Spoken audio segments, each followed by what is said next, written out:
Sementara itu, Tim Pemenangan Nasional (TPN) Ganjar Mahfud menyebut mengenai media penyelenggara debat Capres sudah ditentukan oleh KPU.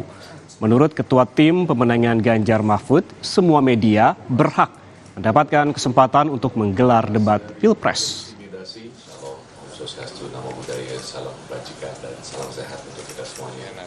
Keputusan itu kan ada di KPU sendiri, sebetulnya bukan ada di TPN.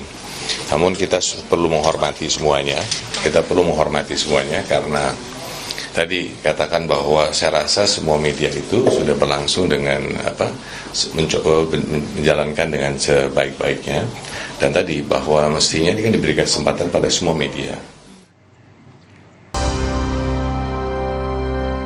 Assalamualaikum warahmatullahi wabarakatuh.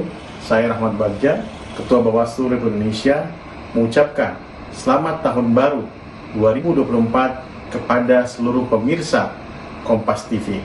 Semoga pemilu kita kali ini berlangsung umum, bebas, rahasia, jujur dan adil.